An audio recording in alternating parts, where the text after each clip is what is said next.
All right, good evening, America. Welcome back to Two Guys and the Mic, Sunday edition. Pretty much our Cleveland Browns wrap-up show, and we also want to discuss other sports topics as well. And I'm one of your hosts, Big Sean. What's poppin', Big Sean? Hello, America. Hello, Cleveland. Hello, all around. Any of our fans, all of our fans. I am Ron Pierce, your co-host. You feeling good today, bro?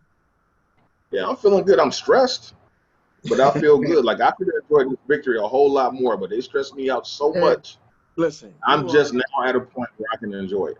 You are the most pessimistic Browns fan. And listen, and I'm pretty pessimistic. Let's not forget. Yes. I don't want this to go past anybody. Even though I didn't think we were gonna go 0-16 after the first week, I was like, man, we might go 0-16. So I'm pretty pessimistic too.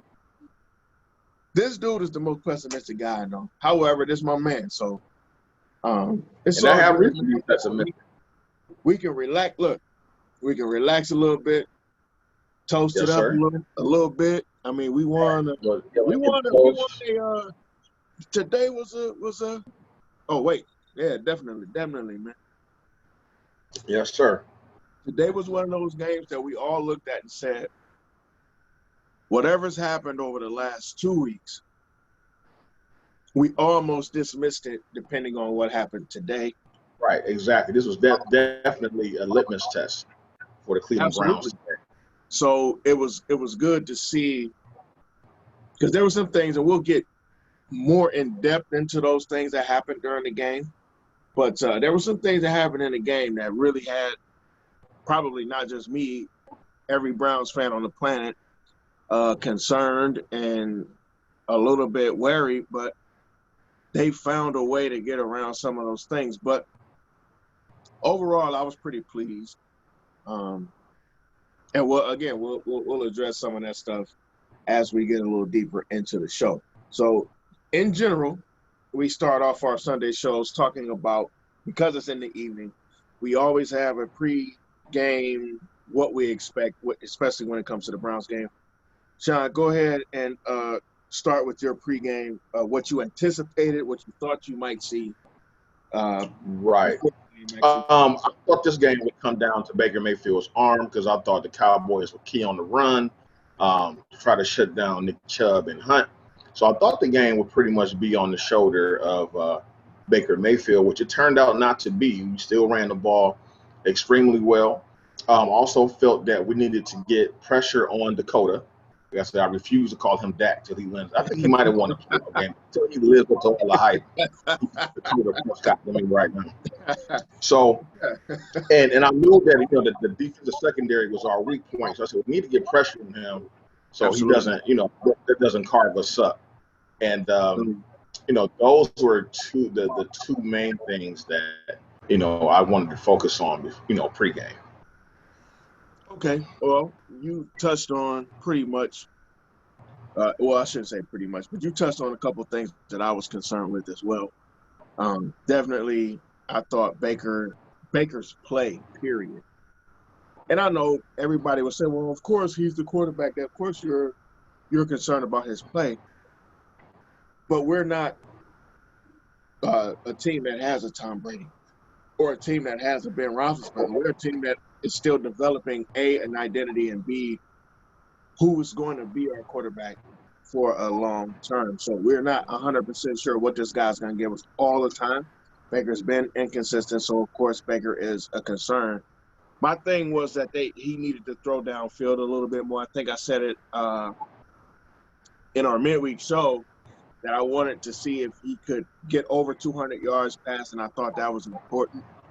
But more important, I thought, was his ability to make the short throws to keep the drives going.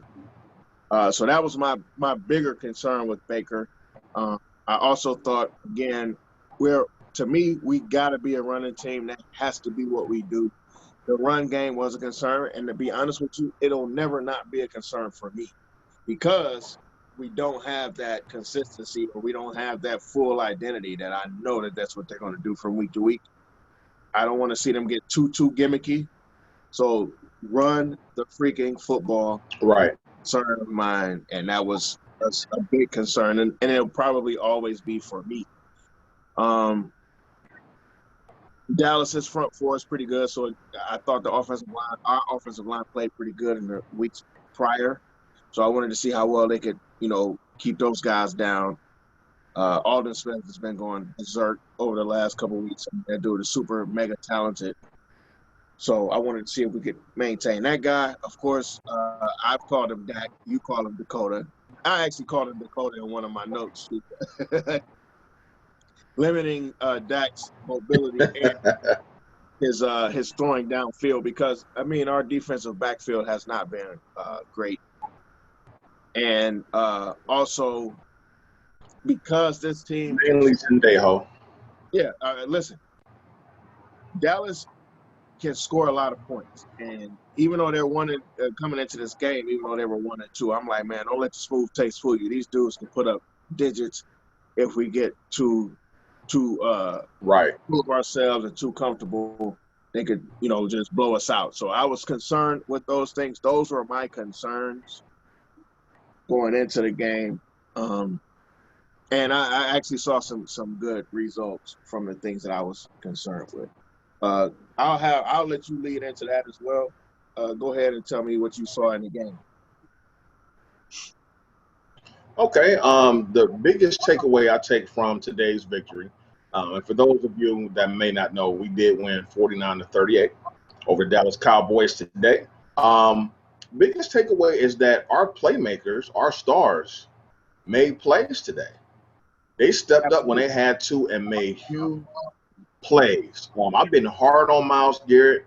Yep. Myles Garrett had another strip sack with the fumble.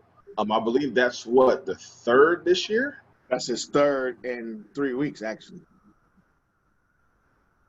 Yeah, right. Yeah. So shout out to Myles Garrett. OBJ definitely showed up. Matter of fact, the first score was on a double reverse to Jarvis Landry, who threw a laser to his boy OBJ for the first touchdown today. Man, and it was on point. That set the tone. Also, when we got down 14-7, because Dallas came back and had 2 quick drives. I was like, here we go. Right. It's going to have to be a shootout. I did too. We came right back at them. We scored 34 unanswered points, and so those are my biggest takeaways, man. As far as the positive notes, our stars making big play. That's why we paid them. That's what we went out and got them. And we need to get the ball in their hands like as much as possible. So, what about you, man? Well, I'm going to start on a different kind of note. So at one point in one of the as they went away to it, they cut away to a timeout commercial. They were playing the hip hop classic from Dougie Fresh and the Get Fresh crew, The Show. Okay. And I literally was saying to myself, that's how I feel. Like, oh my gosh. Like that was like watching the Browns. I was just like, they're hitting on every single one of the things that I thought they needed to hit on to win this game. They're doing everything that I thought, and that's rare, which is why I was kind of in that range of, wait, they did what? What happened? So, just like you've been on our playmakers, you've been hard on our playmakers, and I have to. But I think you've been a bit harder, and that's not a bad thing. I don't want it to make it sound like you're saying you're doing something that's ridiculous. I think that's what, like you said, we brought you here for. We need you guys to make mistakes. We need you guys to do these things. So Jarvis and OBJ in space is important. I've been saying that all week. Anybody who listens to the podcast or watches the shows, you will hear me I've said that consistently over the last 3 weeks. Today, we got back to that. We got back to putting OBJ in space against one-on-one coverages, and there's nobody on the planet Earth, at least not right now, that can cover this guy in single coverage space when it's just you and him on a regular basis. I saw that a lot today, so my hats off to Stefanski, to Alex Van Pelt and the offense for pulling those things together to make that something that we, because, and listen, they went to it quick too. Like, they didn't wait. Our first drive was like, boom, boom, boom, boom, boom, done, touchdown. Right. You know what I mean? They didn't mess around. They didn't wait. They didn't like, oh, let's tinker with this play. Let's see if we can pull it. No, they came right out like, oh, y'all guys don't do well against the jab. Bow, bow, bow, and just jabbed them all the way down the field. Right. We got a quick touchdown, and I appreciated that type of momentum, that type of movement. We put some pressure on those guys, and that's something that you just don't see from the Browns that often. So I was pretty excited by that, if you can't tell by my tone. I liked some I mentioned this before too, the new wrinkles in the offense. I knew some new stuff was coming. So like you pointed out, the little kind of jet sweep reverse that we ran, and then Jarvis tossed it out to us.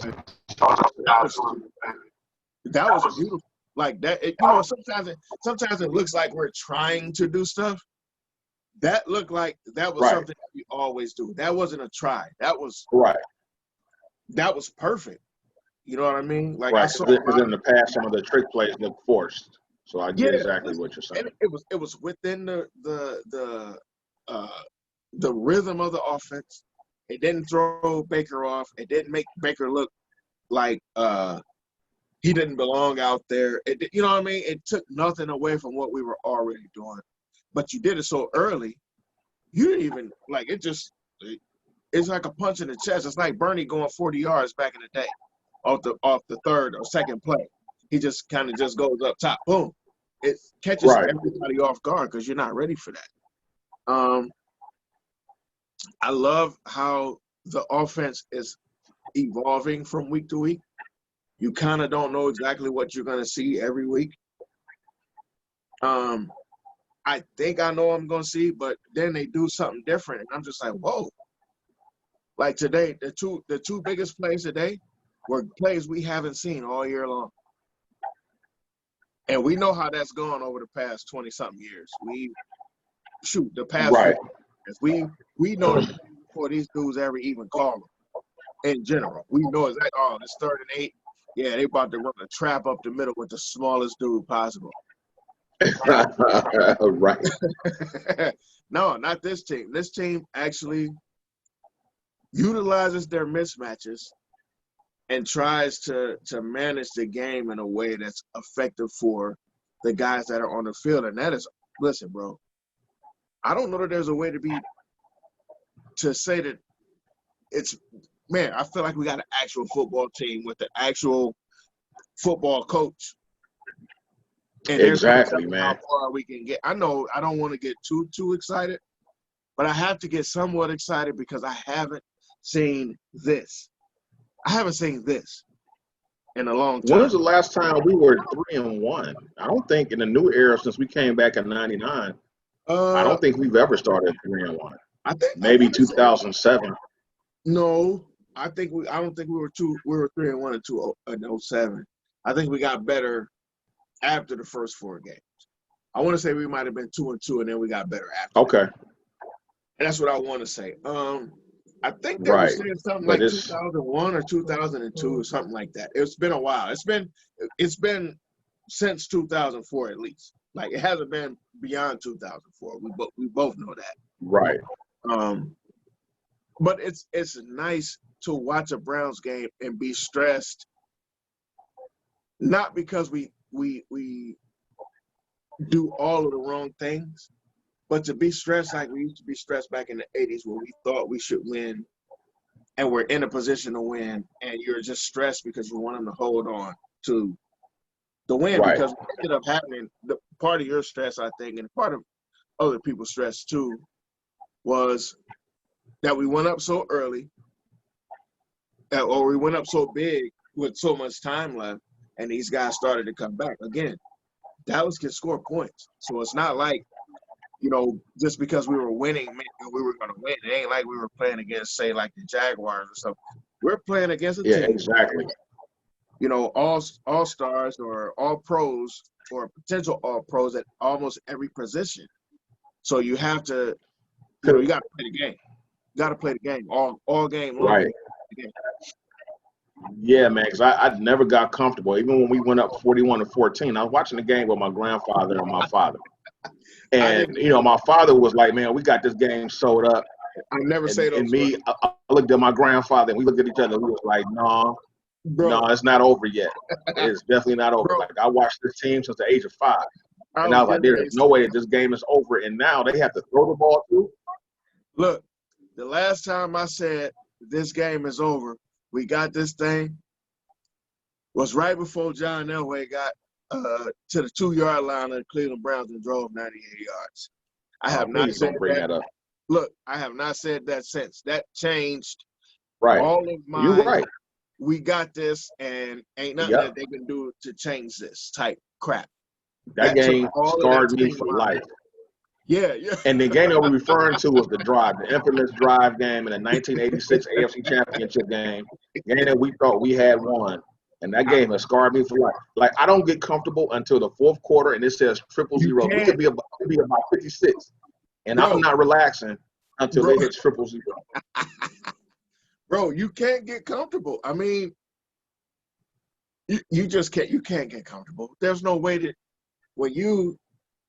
think about this. And I know you know this, but everybody else doesn't know this. So this dude Bernie throws this pass. I didn't know who the hell he was throwing it to, of course. The camera work was awful in this game.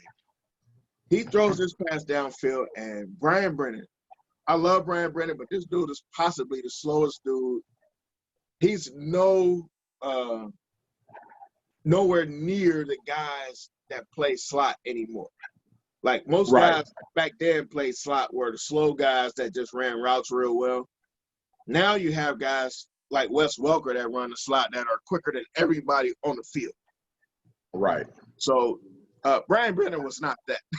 Let's not think that it was. So when you throw this pass to this dude, I'm thinking he ain't even going to score, but he somehow found a way to break that tackle and score. I thought the game was over with, and John Elway had other things. And referees had some other things to say about that too, but that's a whole other story. Because that field goal is still no good by Rich Carlos. He's still, to this day, it's still no good. But so what we were talking about as far as blowing that lead leads me into the negatives. And we went into a prevent defense super early in the fourth quarter. We were putting pressure on Dakota. We were pretty much locking them up pretty good. The defense, I got to give kudos to the defense because once again, they did make plays again. They forced a few turnovers, and we capitalized off of those. So I will give the defense credit for that. But going into a defensive posture, but going into a prevent defense that early in the fourth quarter, I think was a big mistake. I mean, because in the fourth quarter, we were up 41-14, up 27. Yeah. And Dallas just started going down the field. I mean, every play, they were getting 15, 20-yard chunks with no resistance. They weren't doing any kind of blitz. No, and when we did, it was a slow safety blitz. Like they just basically sent 4 up the field.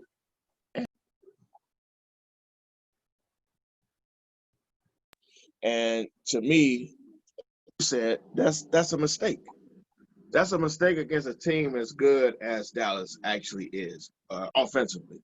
This team was good offensively, and when you got all pros on the other side, you can't assume.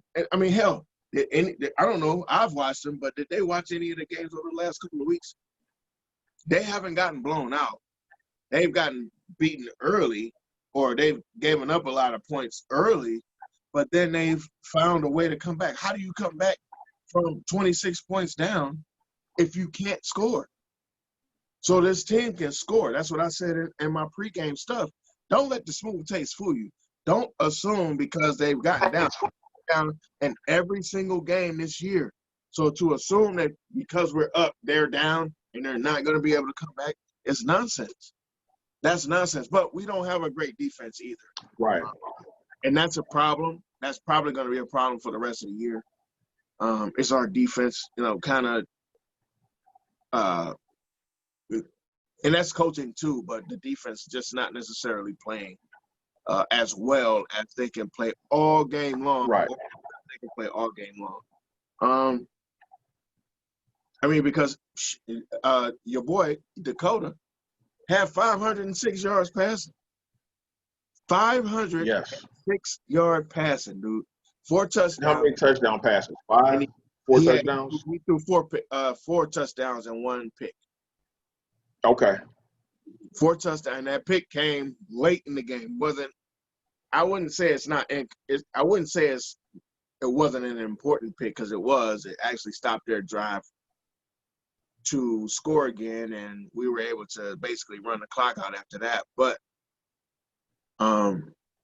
I mean, 4 touchdowns, and they dropped about 3 or 4 other interceptions though, man. We could have ended that game way earlier. Yeah, they did. But we had one definite pick 6. 500 yards passing, bro.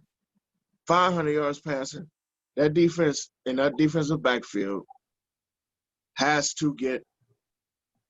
I'm almost like they need to cut somebody and just go look on the trash heap for somebody, man. I don't know what's wrong with they can't get any worse. Look, I don't know what's wrong with Earl Thomas, but somebody need to go find Earl Thomas. I thought he signed with Houston.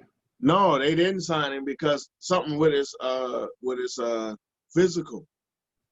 I don't know if he didn't pass it. I don't know if he didn't want to take. I don't know. I don't know for sure. I didn't really look all the way into it, but he didn't sign with those cats. And I didn't realize that the who are the Raiders playing today? The Raiders played the Bills. Buffalo. Josh Norman just got signed this week. He's new to the Bills. Yeah, he was out there a lot today. Eric Reed is also available. So but cornerbacks. We need guys. Even if they go and sign somebody off the street, it can't be any worse than the guys that we have out there. It cannot be, bro. I mean, listen. Because our problem, it's not like you're saying we don't have a quarterback or we don't have a right tackle or we don't have this guy, that guy. So there's a debate as to who you need to pick up. The offense, I'm gonna be honest with you, it's nice. We're okay. We're okay enough that we don't need to change much. However, that defensive side of the ball leaves a lot to be desired individually. Not just team-wise, individually. Right. Nobody is frightened when you look across that other side of the field, other than Miles and Sheldon Richardson. And a lot of those guys, Sheldon got hurt today. He still played, but he was hurt. We had a lot of injuries today too, by the way. Yeah, we did. Nick got hurt. I hope he's okay. I was scared when he was reaching for the back of his leg that it might have been I thought maybe it was his Achilles, but he was reaching up towards his calf. So I was like, okay, maybe that's just a strain. Yeah, he got rolled up on. Yeah, he got rolled up. I hope it's not nothing serious because he was able to walk off on his own power. Now, speaking of that, go ahead. No, I was just gonna say, however, the platoon guys that came in for him, my hat's off. Man, I was just about to say the same thing. That was amazing. Because Kareem Hunt was beat up a little bit too, even coming in. He had I think he had a groin issue.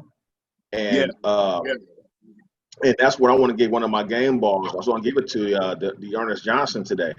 This kid came off. I don't think he only had 1 or 2 carries all season. Oh, and man, he really. Yeah, he was solid today. He almost had 100 yards. Running that ball, man. That boy was running that ball. Look, they say he was on a fishing boat at one point in the off season. Listen, listen, man. He ain't trying to. The way he ran today, that man ain't trying to go back to that damn boat. No, not at all, man. He had some solid runs. Even Hilliard had solid runs. Hilliard ran and then well. Kareem Hunt did his thing, man. Kareem ran his ass off. Listen, man, these dudes had like 200-some yards rushing. Almost 300 yards rushing, actually. Almost 300. Almost 300 yards rushing. I mean, I said those guys, meaning the three platoon guys. And plus Odell. I think Odell had close to 70 yards. I didn't add Odell's 50 yards. I didn't add Chubb's like 40-something yards. I think he had like 46 yards before he went out. Right. And I credit, we'll get into that a little bit. I got credit for that. That offensive line is incredible. They are really good. They block really. We are an aggressive offensive line for one of the first times in history. I really wish, nothing against Jedrick, but I really wish that Joe Thomas had these guys with him. Oh, yeah, most definitely. You know, I think this would be so incredible for him. Makes his job so much easier because now he don't have to do so much. All that dude did was play on awful line after awful line after awful line and be the best dude that's ever played the game at that position, pretty much. Right. Okay, I'm kind of deviating, but no, you're good. You're good. So my takeaways from the game, my negatives from the game. I actually only had like a few of them, only a couple. Baker is still running out of decent pockets. He's still not stepping, like just fully stepping up. Like it's nothing wrong with taking your drops, whether they're 3 or 5. You're taking your drops and you look and you okay, I don't see anything, and it's collapsing around you, and you just take a step up and make a throw. That's not apparently that's just not Baker's strong suit. That's just not what he does well. So I'm looking, in my own mind, I'm looking for him to do things that he's probably not that good at in general.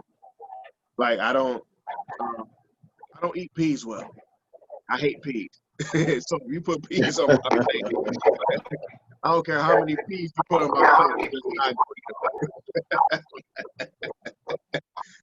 So I think that's, proverbially, I think that's where we are with Baker. That's just not Baker's thing. But I think that if he did those things, he could be a better quarterback. Now we go from 165 yards, which is what I thought he needed to have more of today. I thought he had to have more than 165 yards. He ended up throwing for 165 yards. If you're able to step up in the pocket, maybe you get those 200 yards. But I'm more impressed with the fact that the dude, I take that as a negative. I said I wanted to talk about my negatives. Thought you needed to have more, but he found a way to make that work today. What else did I have as my negatives today? This is old. However, the defensive backfield, those dudes are not. And I don't want to say that they're trash. Terrence Mitchell I think is playing as good as he can possibly play. Right. He's at the limit of his talent, though. So I could say that he's trash. Yeah. But is he really trash, or is how they're playing him trash? You know what I mean? I think it's a mix of a lot of things. When you know you don't have safety help, I think that's why they're playing the corner playing such a soft coverage.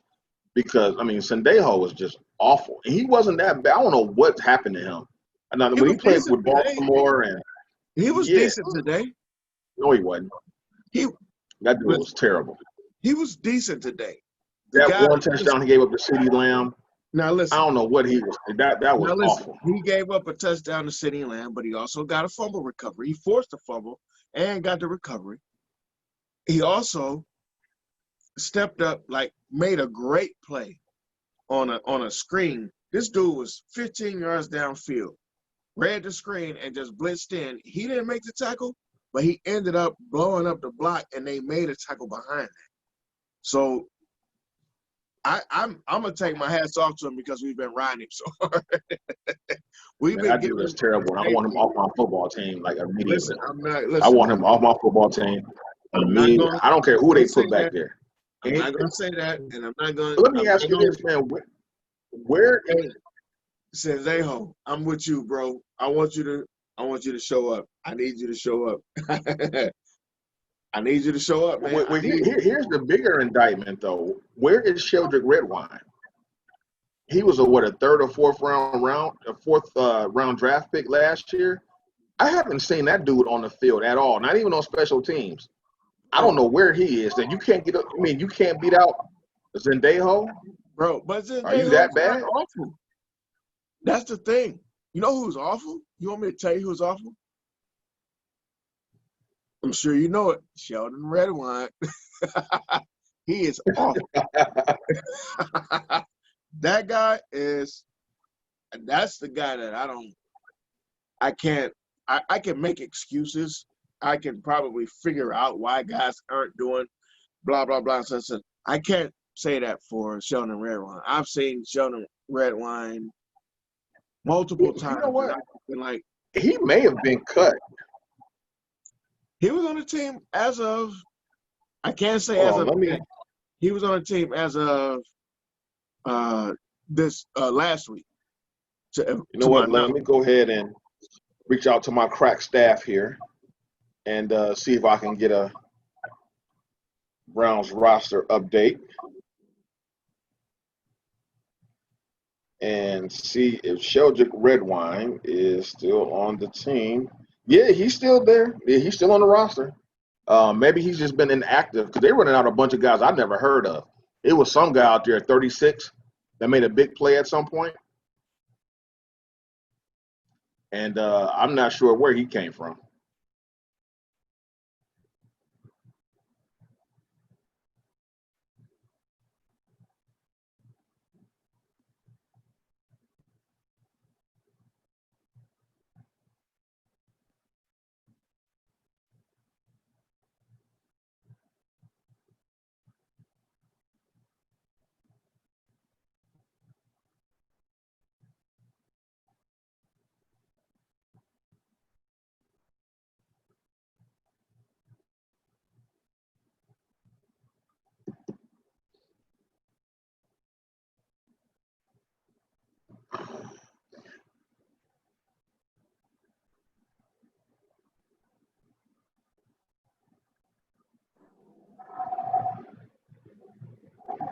Did you see me that whole time? No, it froze and then I lost you. Okay. Well, we're back. Man, I don't want to start over, but I think we got to start over now because I don't know what that's going to look like. Are you able to pause it? I couldn't pause it. Like I didn't know what happened. Like it literally just cut me off. Like it looked like my Wi-Fi was out. It looked like everything was out. Right. So I was like, oh snap, what happened? And I was talking and cussing like, what the hell? And I'm trying to go through it and figure it out. Well, look, America, this is what happens when you have a startup podcast and we're working with minimal equipment right now, but we're trying to get some things together. And this is all part of it, man. We're gonna have glitches, we're gonna have hiccups, but we need to go ahead and keep it moving. We got about a 2-minute hiccup. There's no telling what you guys will see during that 2 minutes. But it is what it is, man. I hope y'all don't listen to this with your children because I was cursing up an entire storm on my end.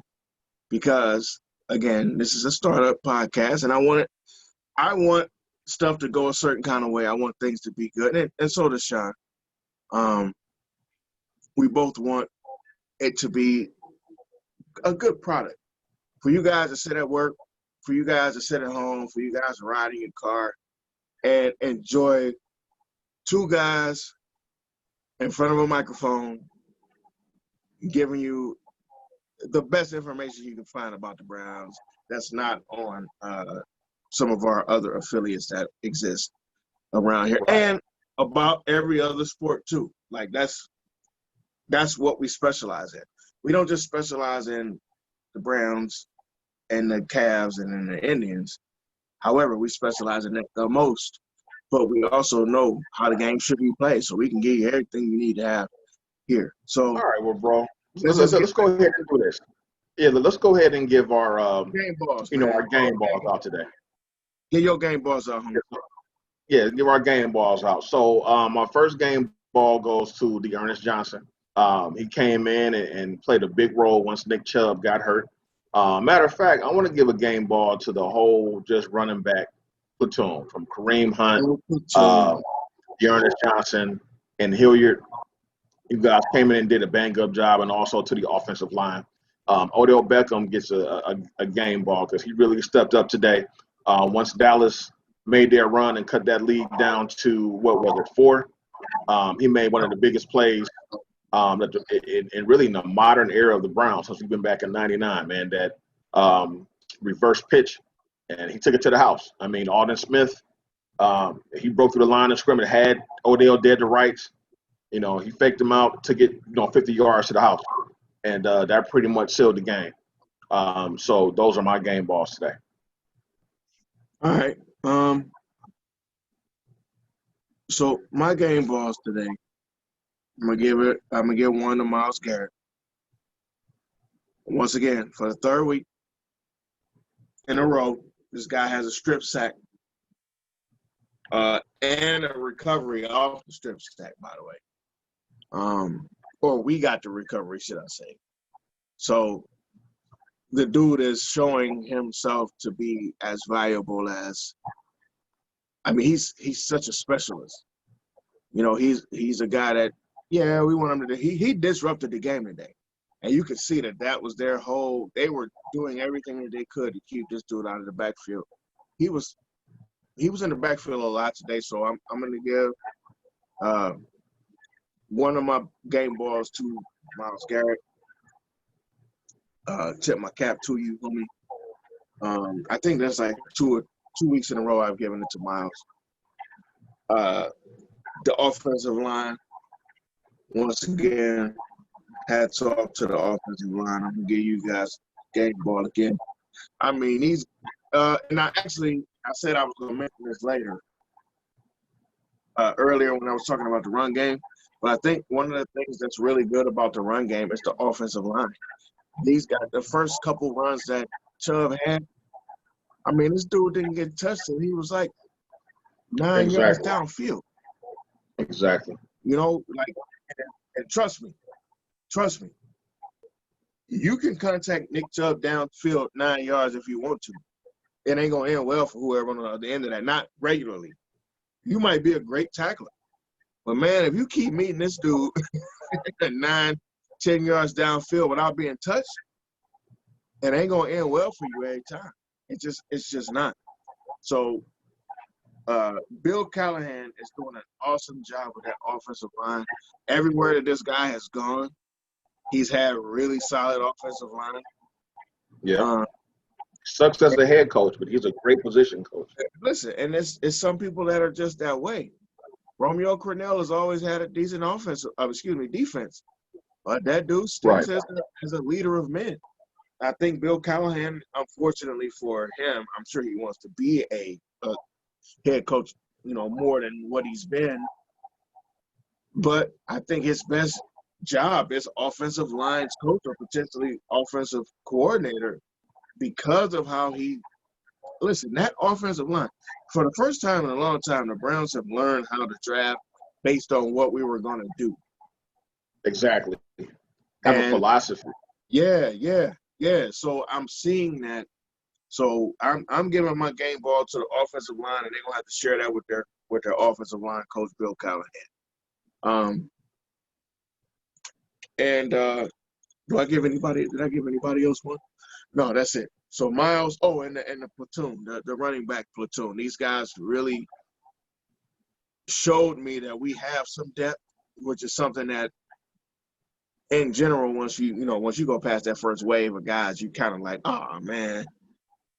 So to see that we actually have in certain positions, especially in a position that's as important as our running game, kudos and hats off to Dontrell Hilliard, to Dearness Johnson, and to Hunt for their abilities to get to the end zone And I mean, hell, I think Chubb had something like 9.5 yards per carry. But those dudes had Yeah, about that too. same thing. Yeah. Yeah, like it didn't fall off. There was no shelf. This is just what we were gonna do. We're gonna punch you in the mouth regardless. And I love that. So those are my game balls for today. I look forward to next week. I look forward to the midweek show so that we can figure out, what we're gonna do next week. Hell, we don't even know. Maybe there's not even gonna be a game next week. We don't know that. Right. The way stuff is going right now. Yeah. Who knows? But Yeah. just a quick note. I do like the way that the NFL is handling things. They're not panicking when they have a COVID case. They kind of look at the situation and weigh the options. Just like especially with this past situation with Cam Newton. They didn't just cancel the game. Okay, Cam's the only one that tested positive. Let's go ahead and push the game back a day. Let's go ahead and play. With Tennessee, where you've got like half the team now tested positive, of course you had to go ahead and move that game to a later date. Yeah. And they're doing it where, they have some flexibility with the schedule, because of bye week. So I think the NFL so far is handling it well, and we see where it goes. So we have the Indianapolis Colts coming in town next week. And then, so in our midweek show, we'll go ahead and give our analysis, our pregame analysis, what to expect. And then we'll go ahead and make our prediction about the game at that point in time. So once again, it was a great victory for our Cleveland Browns. And now we have to move on to some bad news. Cleveland Indians, who's pitching, carried us all season, just had a complete meltdown where all our pitchers pretty much brought their gas cans, poured gasoline all over the infield, and proceeded to light it on fire. They burned down Penn Field. They burned down Pickett Loans Arena. They burned down Carnegie Boulevard and Ontario. The Jack. They burned down the Jack. They burned down the Jack. Yeah. They burned down anything. East 4th, they burned it all down. It is all ablaze right now based on the one thing, and I said this in the show, our midweek show. My question was to Sean, and Sean, you'll remember this when I said, what do we do if the one thing that got us here goes to shit? So our pitching was done well, and it went to shit. Like complete shit. Shane Bieber has been, to say it lightly, there's probably not been a pitcher that's pitched better than Shane Bieber this year. Maybe one, maybe two. Yeah. But this dude has been an elite pitcher, and I know it's a shortened season, so that's not really saying a bunch. But Shane has shown us what he could do last season. He was historic. So the way he pitched this year, we didn't have questions per se. Now that doesn't mean he's gonna win the game, but we didn't have questions as to what we were gonna see from him in a game one. Like it was a no-brainer to put him as your starter for the playoff game against a Yankees team that is kind of, as I described it, you're going to either get 60,000 hits tonight, but you could possibly turn around in the next night and not hit anything. That's just kind of their Jekyll and Hyde. However, the one thing about the Yankees that I dislike about the Indians is when you look at that lineup, they always have at least 1 to 2 professional hitters on that team. So even though maybe they don't have the greatest batting average as a team, you got a guy that's going to give you 13, that can get 13 pitches in one at bat. And if you don't know anything about baseball, Sean knows exactly what I'm talking about when I say that kind of thing. If you have a 13 pitch at bat, which Brett Gardner had, you had a 13 pitch at bat. This dude, you just basically pitched the whole inning to one guy. Exactly. So you've exhausted yourself. Even if you get this guy out, They just wear you down. You just add it That's to the what a pitch count. professional bat You know, does. Yeah, exactly. that's what a professional hitter. That's what a professional stick does. It doesn't mean you're gonna get a hit every time. What it does mean, though, is that you have a guy that understands. I'm just gonna put the pressure on this guy. He's gonna have to pitch me the way I want to be pitched. Brett Gardner is one of those guys. He's just gonna have to pitch me, homie. And then you look at the rest of the lineup. You got Giancarlo Stanton, a former MVP. So you're still, even though this guy might not be what you would consider a professional stick, because I think over his career he's hitting like 270, which is good. But I'm not sure he's even hit that high. But But I that's what I get was what getting you're ready to saying. say. But he's not one of those guys. He's not one of those guys that you say to yourself, "Oh, I need that stick in my lineup for the average." However, That's when true. you're an MVP and when you've played a lot of baseball, you know how to approach the plate. So they have guys in their lineup that just approach the plate properly. They know how to approach the plate. They know what the pitch count is. They know what this guy does well. The Indians, while the pitching stunk in this postseason, and then you watch game 2, we finally, our sticks woke up. But the pitching, every time The we got a pitching, hit, yeah. every single time we got a hit, the pitching, I mean, Cookie, you know what? I would love to say that that's the pitching guys, the pitcher's fault. I'm blaming the managers. You can't manage these games like it's a regular season game. Stop Exactly. managing these games like, oh, we still have time. No, we don't. You stink, Shane Bieber, and I love you to death, bro. But I might be able to bring you back into game 3 if we get there. You out. Let's bring in this next. Let's bring in this next guy. Like, you have to go to your bag a little bit quicker, and I don't think that the Indians. Yeah. That's not his fault. Right. I agree 100%. We battled back in game 2 as much as they could, and the Yankees just pretty much outslugged us. And it is what it is. I think you'll see a lot of changes next year, starting with the manager, because I don't think Francona is healthy. And that's what I was going. That was my next point. What do you think as going forward? We're going Tito. We're going Sandy.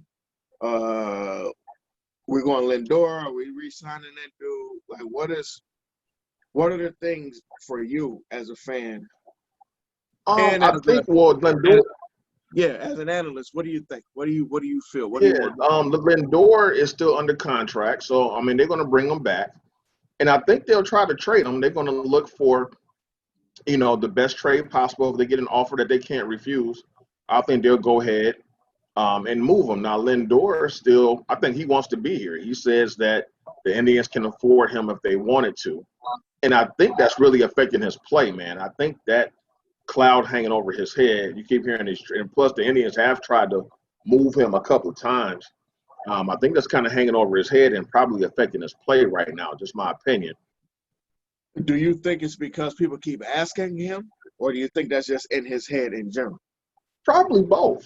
You want to be able to go up there and relax. You don't want to have a contract hanging over your head or worried about whether or not you're a loyal guy or you're going to be here. Some players can overlook that. Some players don't care about that. It's like, I'm going to go out and do my job, whether I'm here, where I'm there, whatever. It is a business. But then some guys, I think Frankie's kind of like an emotional type of guy, and not saying that in a negative way at all. I think he's a loyal. I think he's a loyal guy. So if he don't feel the loyalty back, he's got questions in his head. I agree with that. Exactly. I agree with that. So, and then somebody had mentioned that Francona might have been in a wheelchair. That he had like a blanket over him in the dugout. I couldn't tell, but somebody had mentioned that to me today. I didn't see that. I mean, I almost chuckled when you said it because I thought it was kind of ridiculous, but I don't know that. I don't know that. I know he's not doing. Apparently, he's not doing well enough to coach or to manage, rather. Right. So, again, and he's been sick for a while, like the past 3 or 4 years. He's had no problem. Before I get too far, or it starts to sound like I'm taking shots at Tito. First of all, my heart and my prayers go out to to Francona, to Terry Francona. I hope and pray that he gets well, because getting well and being better is more important than managing a baseball game. You know, I would like to see the guy do well. That said, he's been here for close to almost 10 years he's been here. And while the team is, listen, the one thing I can say about the guy, it's been years that he's, over these last 10 years that he's been here, that I ain't think we was ever there was no reason for us to make the playoffs. And we've been not just in the playoffs, but we've been kind of deep a couple times. So the dude can manage. He does a great job. I mean, we know that because hell, anybody who manages the Red Sox to a World Series when they've never won or hadn't won one in so many years, almost 100 years, you know, it proves a lot. It tells a lot about his demeanor and about his right. Did he get one with Philly too? With who? Did he get one? He got one with Philly and one with Boston, right? I think he was a bench coach with Philly. He wasn't a manager. Okay. He wasn't a manager in Philly, so I think he was a bench coach when Philly won underneath what's his name? I forget the manager's name, but I think he was a bench coach, and then he went from there to Boston.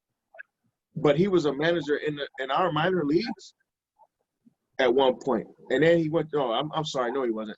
No, he wasn't. Not with us. He was with the White Sox because he managed Michael Jordan. Okay. He managed Michael Jordan. Yeah, he sure did. Well, he sure did, because that was on the Last Dance documentary. Down in Birmingham. He was a Birmingham coach back then. So, again, listen, as much as I know about baseball, Terry Francona, the worst days of Terry Francona's baseball existence outshines anything I might know about baseball. Right. So it's no shots at Terry. I just feel like at this point, 10 years later, you haven't won a World Series. We haven't advanced but to one World Series. I think there's got to be some changes that occur.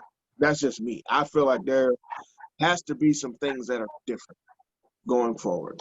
Yeah. Whether that's from a player standpoint, whether that's from the bench standpoint, we need some things that are different if we're honestly trying to get better and do better going forward. And knowing how the Indians are, if they did make that move, I would probably assume that it would be Sandy if he wants it. If it's not Sandy, I would like for them to go ahead and get a veteran coach. I'm sure not a coach, but a veteran manager. I'm not sure who's out there right now, who's available, or who will become available. Well, but I would definitely who would want to come here? Indians are probably going to have again one of the best pitching staffs in all of baseball. And it's an attractive job. Out of the three major teams that we have here, listen, you know what my favorite team is of all my teams, so I don't have to discuss that. But I would say that the most attractive spot would be the Indians, because you already got it set up already. You already got these guys here.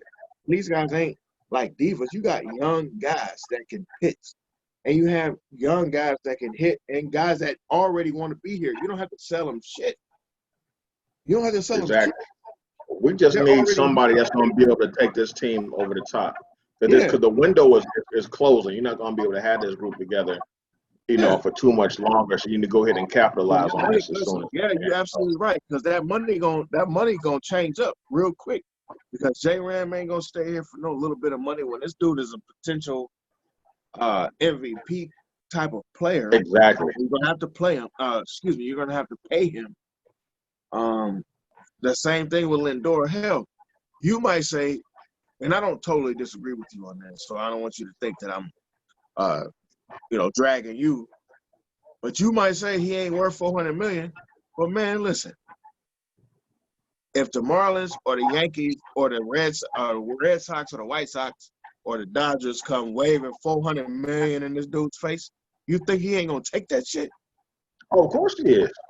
Of Of course. course he is, no doubt. So while we might not think he worth it, he takes that trip out west to the Dodgers or to the Giants or down to South Beach or to Boston or to New York. And guess what? Them dudes are still those dudes. And I'll tell you what, we saw the Yankees. Imagine Lindor and the protection that he has. And that lineup, yeah, you're right. Yikes. Yeah, that would be scary. That would definitely be scary. But you know, so much easier for him. Right. Now, my last point about the Indians, like the main thing I want from whoever our manager is next year is like play some of these young guys. I hated that they took Mercado out of the lineup this year. He showed a lot of flashes. Now, yeah, he struggled early in the season, but let him just play it out and let him develop. But you know and stop this whole platoon thing in the outfield. I can't stand the platoon system they have in the outfield. They have a different outfield every day. Get some guys, stick with them, let them develop, let them get a rhythm, man. So that's my last point about the Cleveland Indians.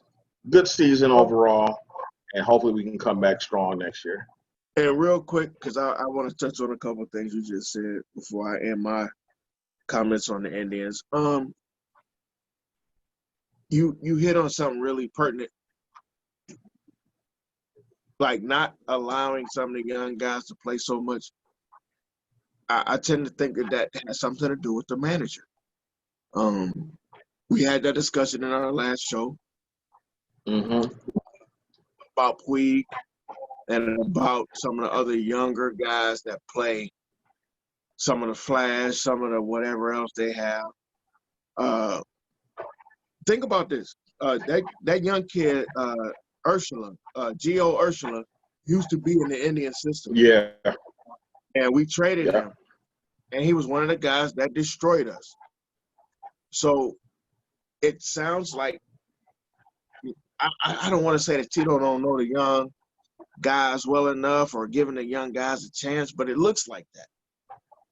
So maybe having a fresher approach can lead us to having guys on the team that are going to get us past where we've been. Agree.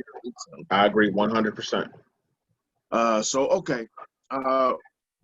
Let's move on to our last points or our last few points before we close out tonight. So, as we speak, and I'm gonna check in right now, but as we speak, we are in the midst of Game 3 of the NBA Finals. I think before the finals started, we in a midweek show, we did our predictions of what we thought was going to happen. We both did think that the Lakers were going to win. However, I didn't see that these guys. I mean, these guys, they're getting ready to sweep these guys. That's what it looks like. I'm not 100% sure that that's what's going to happen, but bro, I need to ask you: do you think a sweep is on the way? I think Miami will get one game. I'm going to stick with that, although it's not looking too good. But even in Game 2, Miami got down by quite a bit, and they were down 2 starters. Bam Adebayo didn't play, and Goran Dragic, which is huge losses for them. And they hung tough, man. They even made a run, cut it to 4 at one point in time, and the Lakers really didn't pull away until like the very end in the fourth quarter. So I think Miami will at least get one. So I'm still going with 4-1 LA. Well, I said 4-2 because of the way that and again, I said that in a kind of in a vacuum. I said all things being what they are right now, everybody being healthy. I do and still believe that the Lakers are just more talented. But those injuries are hurting, and the things that I thought that were going to work well for the Heat, I haven't seen it to this point. Like I thought that their mental toughness would would carry them into closer games. But man, they're just getting overpowered by the effectiveness of Anthony Davis is just incredible. I mean, this dude was like at one point the other day, he was like 13. God dang. Yeah. Look, I'm taking math tests and I ain't got 13 out of 14 right. This dude is knocking down. Exactly. And when he's on a roll like that, there's nothing you can do. Yeah. What do you do? How do you rebound from that? You know? Like in your mind, you just said it, like, and that's the mental part that I keep talking about. Because if this dude is hitting like that and they're still winning, because the Lakers are rolling, yet they're only winning by 10 points, or yet they're only winning by 11 or 12 points. They seem like they're right in the game. However, in your mind, as the guy that's losing, you just are like, ain't nothing we can do. This dude just went 13 or 14. This dude just got 15 rebounds just because he was around. There's nothing that we can do. We don't have the equivalent effects to slow this guy down, to get in this guy's way. Like, we don't have anything that can push, the barometer on this dude. This dude is just doing whatever he wants. Like, when you see that and when you feel that, I don't know how you rebound. I don't know what you do. You know what I mean? Exactly. And LeBron is just being LeBron. I mean, he's laser focused right now. Listen, he has all those guys. He has his role players playing at a high level. Rondo, Danny Green, Caldwell Pope, who I don't really particularly care for at the play. I never saw his role even when he was like Detroit. And I'm like, this guy's just like okay, but even he's knocking down. Yeah, he's basic. He's a basic. I mean basic in terms of the NBA. Right. For what NBA players are, not basic like I can beat them. I think he's a basic player for what the NBA actually is right now. So I thoroughly agree. When he was in Detroit, and I used to see him all the time when he used to come to Cleveland, I used to be like, they keep talking about this Kentavious Caldwell Pope. That dude is like, damn. Right. And at that time, we didn't even have a great team. You know what I mean? So if I'm feeling like that when the best player we got is Kyrie and Deion Waiters, I wasn't impressed with Kente. I still am not impressed with that guy. But I think as the finals move forward right now, it's they're going into halftime with like 30 seconds left, and it is 54-56 Miami. But I think y'all see JR finally hit a shot. That fool ain't hit a shot all playoffs. I saw he just hit a three. Listen, he almost ain't been in uniform all playoffs. Right. It's a reason for that. I think right where he left off in 2018. Exactly where he left off. Doing dumb shit. JR, my guy. JR don't know what the hell to do in Orlando, man. Because, Orlando ain't close to Miami where he can get the best weed. So he don't know what the hell to do in Central Florida. So he's just like in the bubble, like he just sitting outside, picking grass, petting alligators and all kind of stuff.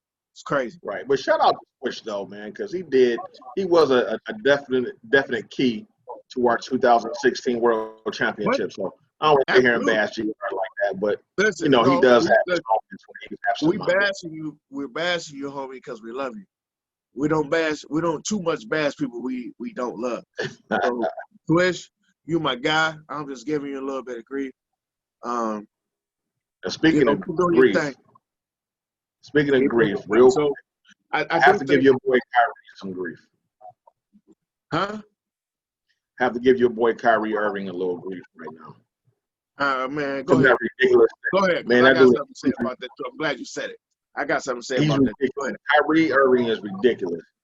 You don't come out and say that you're going to have cooperative coaching. Even if that's the case, you don't say that out loud. Now, because basically what he's done is he just cut off Steve Nash's balls.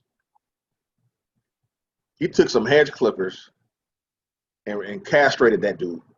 Now he's gonna go in the locker room and it's like, okay, now it's gonna be a clash because now he's gonna have to put his foot down, try to put his stamp on. All the players gonna look at him like, we let you come here. It's gonna be a hot mess, and I can't wait to see it. It's gonna be a hot mess in Brooklyn, and I can't wait.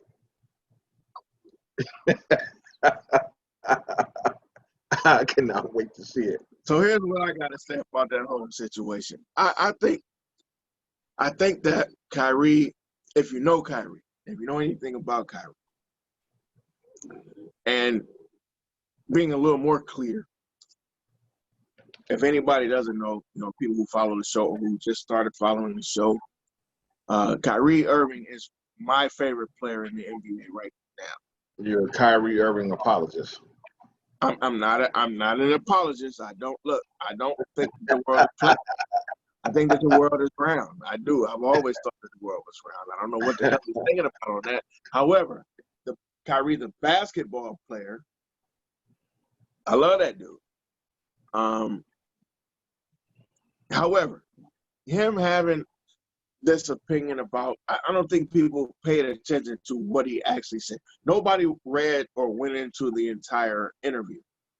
If you go into the entire interview, you get a whole different perspective of what he was saying. So everybody took these pieces and parts of what he said. Stephen A. Smith took the parts where he said he finally got a guy on his team that could hit late game shot like he does. And, didn't do an interview, didn't do anything, just took somebody else's work and did an entire segment where he just tried to attempt to destroy Kyrie. Same thing with Kendrick Perkins. I don't know how Kendrick Perkins puts together a sentence without flossing, while at the same time flossing LeBron's ball sack. I just don't know how he pulls it off. I've never seen a grown man ride upon a dude's genitalia the way that Kendrick Perkins does. But, shout out to Kendrick Perkins. Go ahead and ride them balls if you want to, homie. Same thing with Stephen A. I don't understand their angle. I think part of it is that Kyrie doesn't want to do an interview with those guys, so they don't have anything to go on. They don't have any depth that they can get to, so they just say, okay, we got to talk about it because he's talking about LeBron and we can make any comments that we wanted to. Kyrie came out and said, hey, man, I wasn't even talking about LeBron. How many times have you made a statement in your life where you was just talking about what was in front of you at that moment and at that time, and then you look back at it and was like, oh, shit, I ain't think nobody could have thought that about what I just said. Yeah, I get that. So I think that Kyrie was speaking in a bubble. This ain't no apology. I'm not giving no apology. I don't know what Kyrie said. However, I ain't going to kill the dude, mostly because I know that Kyrie's thoughts, my thoughts are here, Kyrie's thoughts are like this. Like, so I'm trying to understand. What I'm saying is just me trying to understand what he's talking about. Trying to view his opinions or his thoughts in a bubble. But listen, bro, if that's what that man think, who the hell is you? Who the hell is me? Who the hell are we to assume that he don't know what he's talking about? This dude is still one of the most elite guys in the league. I think Steve Nash knows what he's doing. I think there's a reason that they brought Steve Nash in. And maybe that's a part of why they brought him in, because Steve Nash understands that. Because I'm going to be honest with you, I don't think that what Steve Kerr does is something short of what is what Kyrie might be talking about right now.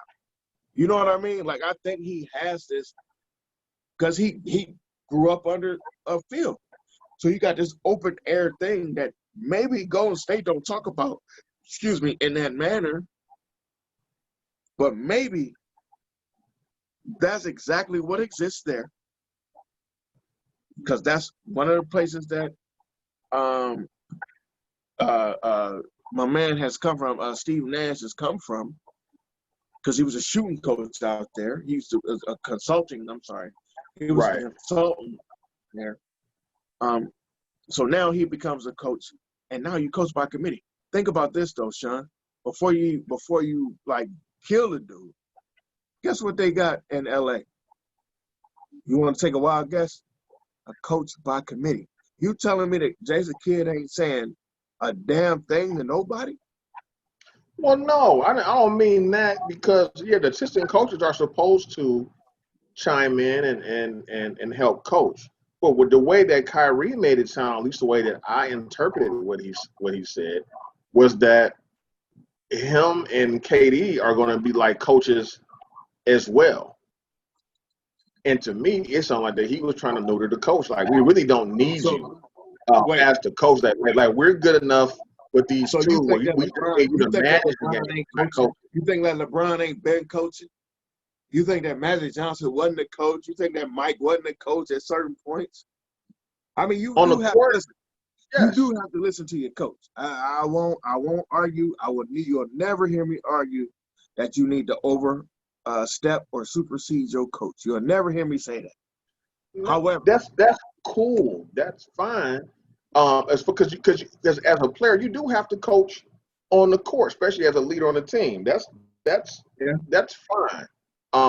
But some stuff you just don't say out loud because it undermines, I think, the authority of the coach. Like for number one, like Tim Duncan. I'm sure Tim Duncan was a coach on the floor, one of the most fundamentally sound players in the history of the game, one of the most underappreciated players in the game.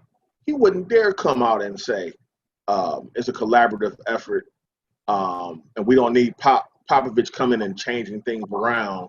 But Pop is different. We're trying to do. Pop is more old school than where we are right now, and so is Tim, too. Like, I mean, and this is the one caveat. This is the one small caveat.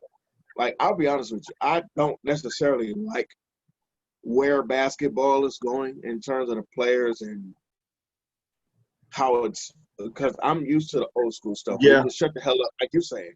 I'm used to the shut the hell up and just play basketball type of ideology. But I see where we're going towards a different kind of system or different kind of setup. And I think that the Lakers are the guys that have it first, or that had it the loudest. When you have a clear head coach, two clear head coaches on your bench. The Clippers have two clear head coaches on that bench. Actually, outside of Doc, we got two clear head coaches. You got Sam Cassell, and you have Tyronn Lue. So there's always like this committee that could say, now I get what you're saying. You can't always come out and just speak completely and totally freely. But I'll be honest with you, I don't think Kyrie has sat down and talked to goddamn Jason Kidd. I mean, not Jason Kidd, but Steve Nash at all. I don't think he's had a single conversation with that guy. And that's like a face-to-face. So I agree with what your grievance is. I don't necessarily agree with the whole Kyrie is out of his mind, because Kyrie might end up being right. Like, the thing about Kyrie, man, that I'm starting to accept the shit, because it's stuff that I don't like about Kyrie too. I'm just starting to accept the fact that this dude is different. He'll never be the guy that's totally understood. He'll never be the guy that says the right shit, because he's a outside of the box type of dude. He's never going to be accepted for what, or people ain't going to ever just be like, oh, I see what you're saying, Kyrie. I'm trying to see what he's saying, because I'll sometimes be like, what the hell is he talking about? Like, I'll see a statement that he makes, and I'll be like, man, what? So I had to look it up, or I have to go into it and look at it. But when I read the whole itemized interview, it wasn't as bad as the clips and the pieces that people put together actually sounded. I kind of now maybe what I'll do is I'll go ahead and read it for interviewing and kind of put everything in its proper context. But we'll see how everything plays out next year. Yeah, I just think everybody is jumping the gun a little bit. I mean, Kyrie is a special talent, and the crazier part is he's probably playing with the only other guy right this second that I would say is like how can you say you play with LeBron and KD? That's a hell of a you've had a hell of a tag team partners. You've had some hell of a tag team. And KD may go down as the best pure scorer in the history of the NBA. Could easily go like that. That's a discussion. I mean, because me and you have more in terms of scoring. Pure scoring. Yeah. Like I got a couple arguments for that, but I can't argue too hard on that either. I think KD belongs in that conversation. I agree with you, but I got a couple names that I could throw out there that you would probably at least nod your head to if I brought them up, from Bernard King to Chuck Person to Reggie. I mean, just putting up digits. Please don't put Chuck Person in the same conversation with Kevin Durant. Man, listen, please. Chuck Person put up digits, bro. Please don't put the Rifleman in the same. Chuck could put up digits. Yes, Chuck Person. You know what? We end up going on a tangent, and we're not going to, because we'll sit here and have this podcast going for 2.5 hours. We're going to have a show about just pure shooters in the league. Yeah, we can do that. Already got Adrian Dantley, Alex English. No. You going to put in the same category as Kevin Durant? Man, come on, bro. We talking about guys. Go ahead and throw Jeff Malone in there, too. While you at it, go ahead and throw Jeff Malone in there. I tell you what, Jeff Malone with the Bullets used to fill it up, homie. When he was with the Bullets, Jeff Malone not KD. Jeff Malone same skill set. Yes, he could. Them dudes wasn't 7 foot and nobody can touch them, too. Jeff Malone was a great scorer. The Bullets won 35 games every year. But listen, we ain't talking about the games you won. We're talking about the scores. We're talking about how you can score, bro. And I can't believe you just said that. And again, when you playing a game when people can put their hand in your back and swipe at you and pull on you, versus a game where the game was wild. You trolling right now. I can't believe you putting Chuck Connor's Person, the Rifleman. Well, let me in the same category. Let me rephrase. You still stuck on Chuck Person? So you ain't hear none of the other dudes I just brought up? They was equally as ridiculous. You kidding me right now? So wait. So Alex English ain't a great scorer? No, the great scorer. But he's not a great scorer like great scorer. Neither is Adrian Dantley ain't a great scorer. Bernard King ain't a great scorer. Man, Adrian Dantley got all his points from the free throw line. Great scorer? Huh? They're great scorers, but they're not on the level of Kevin Durant. Durant can score from anywhere on the floor and handle the ball. He's 7 foot tall. He's a different level. I don't disagree. But he's 7 foot tall and he plays in a different era of the game. Can he do the exact same thing with people touching him up? So I can't take away what those guys had to deal with to equate to what this guy don't have to deal with. I think when you put those eras and you shave off the things that didn't happen over here, and then you add the things that do happen over here, I think they equate. Because I tell you what, when you got guys that used to play with broke feet, broke fingers, bulging disc, and you still go out there and get 35 points tonight, they're not dealing with all of this stuff today. So I can't say that you're not a great scorer. I agree with you. I agree with you on that. Now, I didn't say those guys weren't great scorers, but I don't think they're on the level of Kevin Durant. But like I said, that's something we have to discuss another day. Maybe we'll have a special segment where we just argue about stuff like this, because this is ridiculous. Look, that's crazy. This little bitty 2-hour show about to turn into a 7-hour show. Yeah, we could argue about that all Man, night. we'll be here. Listen, we'll be here giving each other the level of grief that don't nobody need to get nobody.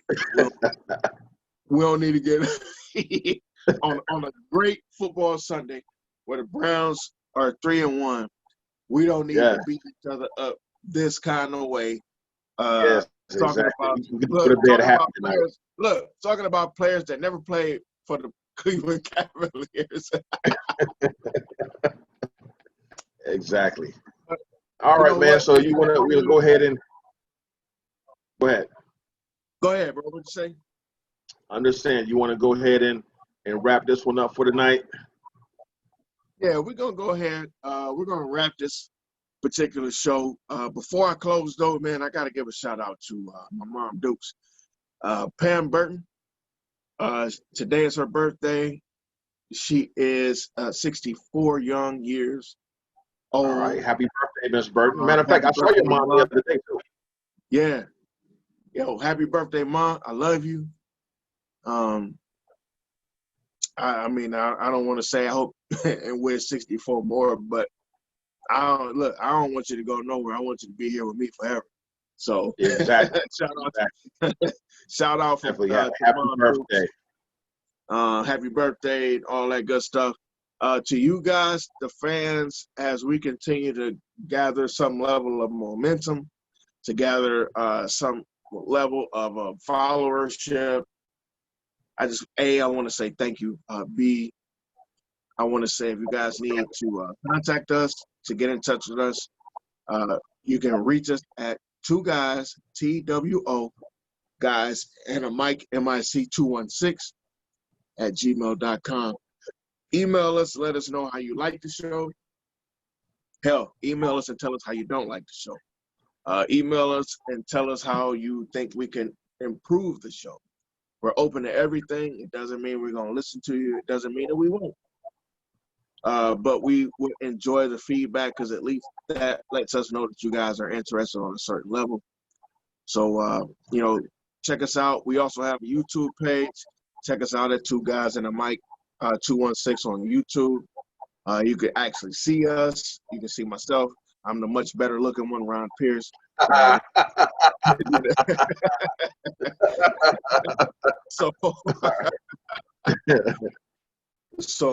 again, at the end of the day, man, I appreciate you guys. I appreciate even assuming that we have guys that want to hear what we got to say. But the crazier part about myself and about Sean, we've been doing this exact same thing for damn near 40 years. Yeah, right, exactly. But us. This is how we talk for real. When we're on the phone or in person, having a couple of beers, chopping it up, this is exactly how we talk. So this is a legitimate phone call for me and him. A 2-hour phone call, and actually we've been on the phone for 5-6 hours before. So, but we are grateful that you guys can join us. We're grateful that you guys might even care that what we think and what our opinion is. So my shouts out to you guys. Also, Sean, pray that you guys have a good week this week. I would also like to have some cookies at some point. I don't know if I got to come pick them boys up myself, but I know you've been slanging over there. I deliver for any time. Just anytime you want to put in an order, I got you. Hey, listen, man, hug and kiss your mom and your grandma for me, man. Love you. And I will see you. I love you too, bro. Midweek, bro, right? Yes, sir. All right, man. America, you have a good night, and thank you for tuning in. Peace.